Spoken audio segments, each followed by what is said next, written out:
Good morning and welcome to News Insights. This nation, Nigeria, is ours and we have to build it.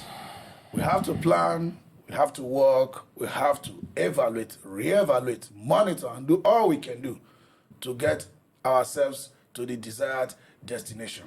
At least before we get to the desired destination, there are some milestones like we have always said. At least one of them is Nigeria that works for everybody.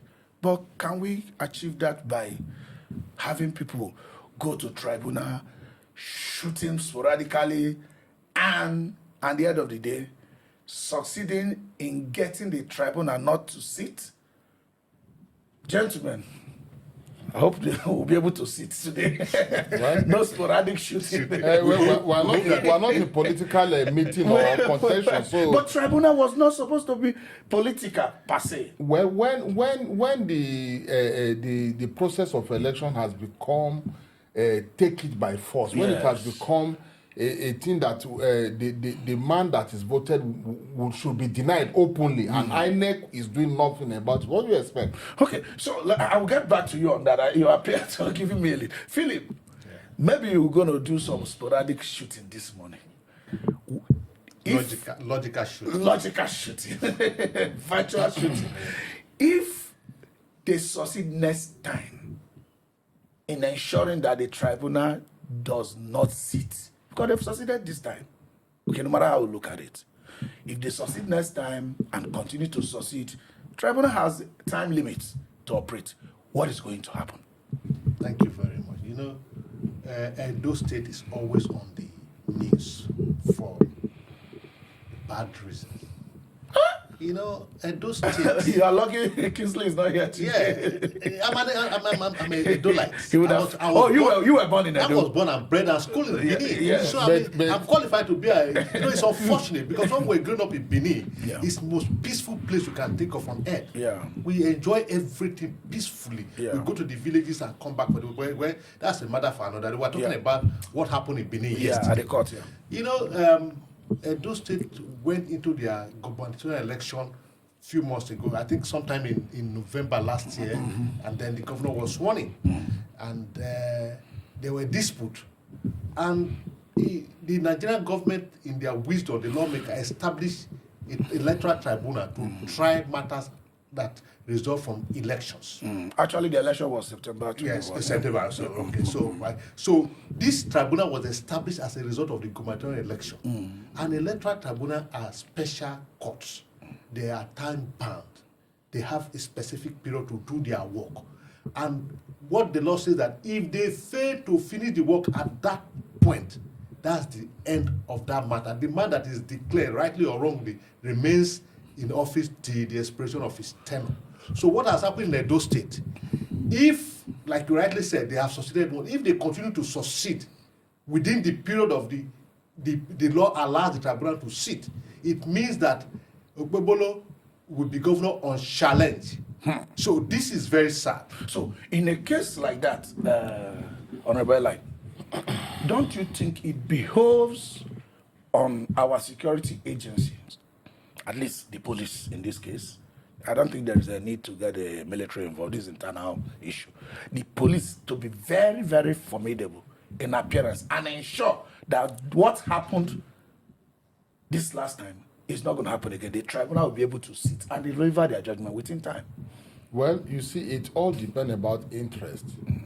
In the first place, who was the person that initiated the process for the tribunal? It was PDP that felt cheated in Edo State. They shouted from even while the election was ongoing that there was every indication of them being cheated. So now, who is in power? APC. All right? Who is not interested in the tribunal? Who has the thinking that the tribunal might give him or victory by the end of the day? The PDP candidate. Yes. And now, as at yesterday, what we read on news is that PDP talks. Because some of them were putting on PDP uniform. The fact that you wear APC uniform does not, or Labour Party does not conclude. Can't you impersonate? Yeah, it does not conclude. All right. Do they find out? Do the police bother to find? Are they above the law? Is there AK-47? What is the number of the talks that went to destruct the sitting, the tribunal sitting? Why is it that the police have not made any arrest? Let me tell you my feelings, my thoughts. Yeah. How are we sure they are even PDP members? How are we sure if it's not another party? I'm not saying APC. Yeah. How are we sure it's not another party that want to see that, like he has rightly said, we know that they have 90 days to sit. And now, if they sit and they are able to present their arguments, it could be in favor of the opposition. And Philip, you see, Kingsley is not here at the table right now. He has always been an advocate of police proactiveness. Yes. Police proactiveness. Yes. Doesn't mean police were expecting the church, or what is it called, church service or evening service was going to happen at the court. I mean, in a case like this where issue of people have gone to forcefully take over local governments during the fracas between Okpebholo and the local government chairman. And now, court case involving same governor was coming up. Same governor, Was same police not expecting that something like this could happen?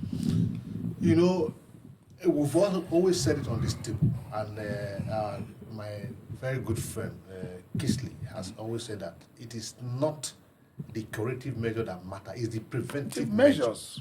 You know, tribunal generally are being guided security-wise because of the interests that are involved. I'm surprised that Edo State, as volatile as it is, that the tribunal was, I wouldn't say because I don't have those facts, whether the police were overpowered or not. But I do know in Tribunal City there were armor cast stationed at the front edge of the tribunal to ensure that the tribunal is not invaded. That the tribunal was the talks were successfully to be able to invade the city arena is shocking. It's shocking. You know, Ella, you were initially when we were opening, and you were actually talking about a little bit of INEC. Let me say something. On September 21, 2024, the results INEC brought out was Okpebholo won by 291,667 votes. Aswe had 247,274 votes, with Abata a very, very distant third, 22,763. The difference between 291,000 and 247,000 is wide enough. Why are they going to court? Wouldn't they just accept the result and we have peace? So we could have prevented, save money for all these tribunals and all that. The difference is wild enough. The written difference. If INEC had done what they took Nigerian taxpayers' money for to do, we wouldn't have gotten to this level. If the elections were transparent, the processes were done, how they have taken money long before now to do, like people go to do accreditation, it come up, everybody see. People are voting, it's coming up, everybody to see. Process by process, polling unit by polling unit, local government by local government, not collecting and allowing INEC to go rig. INEC is good at rigging election. They are the ones that are putting us in this trouble, taking us backward. The little resources we would have used to make things move for the nation after election will still go back. And like I mentioned, INEC is the problem we are having, not even the states. INEC give room for this, and a lot of lives are being lost. A lot of resources are being wasted, and it's rather unfortunate. Let's not even begin to talk of this and that. Like I mentioned before I was cut short, he has said it. If the tribunal was in sincerity, it would have been well guided. No, but you see, during off-cycles election, one thing common with them is federal mind. You will see army, you will see police, exactly. You see order. Yeah. How come the tribunal of the same off-cycle is sitting? Then the guy to decide the person was not secure to at all. Because the way I'm thinking as an ordinary Nigerian is like, if they're able to rig this election and these people are not accepting the result, if they're able to delay the process of allowing the tribunal to sit for argument to be brought and discussed, and the time elapsed, like he has rightly said, there's nothing that can be done again. We'll wait for another time. And Nigerians are very patient and funny people. We'll wait for another time, which is not supposed Philip, one of our programs, Voting Arena, High Chief Peter Ame was here, and he kept hammering on something that until Nigeria can hold all their elections in one day, that we are going nowhere. Okay? Now, the question is, can we start singing? Because INEC was just the other day asking for more money for their budget. We won electoral reform about online transmission, even though INEC abandoned it.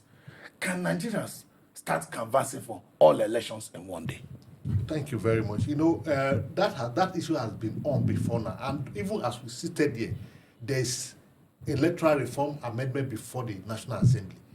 The truth remains the same. The people at the National Assembly who we rely on to amend the Electoral Act for election to run the same day is the greatest beneficiary of this off-cycle and staggered election. So at the end of the day, they will not do our bidding. It is what that will favor them. But they are not going to remain there no matter how. That's what they fail to realize. You know, they fail to realize that power is transient. Yes. And even the life itself, it's said on this table, is transient. So why sit on what will benefit the majority of the people and the future unborn generation? Why do you decide to cause problem for the unborn generation? You see, yes, it would have happened if Nigeria is a sincere country. But again, there's nothing wrong with the Electoral Act if it's well implemented. Yeah, you know, I also put up that question. Whether staggered election or whatever, be transparent. Even off-cycle election is done all over the world. Yes. It is like I said, it's the INEC, the umpire is the problem. If the process were transparent and were accepted by all, there will be no reason for tribunals. For tribunals, yes. Nobody would have been talking about truck disrupting tribunals for what? So now, Okpebholo is the chief security officer of the state. How do we hold him responsible? Of course, if this tribunal fails to hold the next time. Well, how do we hold him responsible? You see, in Nigeria, do we accountable? We are accountable. How do we do that? Okpebholo and INEC know exactly what they are doing. Like you've rightly said, INEC will declare election, and when people are trying to say, no, in this polling unit, suppose they will tell you go to court. You can imagine that. Ask people to go to court. Ask people to go to court. And now the court will So I want to agree with him. INEC and those who are either you like it or not. In the case of Edo, like I just mentioned, INEC and Okpebholo know what they are doing. Okay, Okpebholo that should have, the sitting governor that should have sent enough security. Yes. If he's interested in, he's in charge of the state, send enough police to give them that, security to be able to do their job, knowing fully well that it's time frame. He would have. Police are not there. No. He's the one that controls the commissioner of police. Time is against us. So Philip, 30 seconds, please. Yeah, you see, he said it before. PDP is the aggrieved person here. Yes. PDP is the person that went to court. Yes. But we are being told that PDP is the one that is disrupting the process. It's illogical. So it's unthinkable. God bless you. It's not logical. In this world. Yes. Thank you for yes. If you are asking me what Okpebholo will do so that this will not happen, I will tell you, if you ask Okpebholo what we do, Okpebholo will ensure it continue to happen for the 90 days so that his office will not be challenged. Okay, guys, let's hope the courts will be able to sit the next time. Hopefully, when we are here talking about this in the next time, hopefully the courts would have been able to sit and what happened the other day will happen again. This is still News Insights. We'll be right back.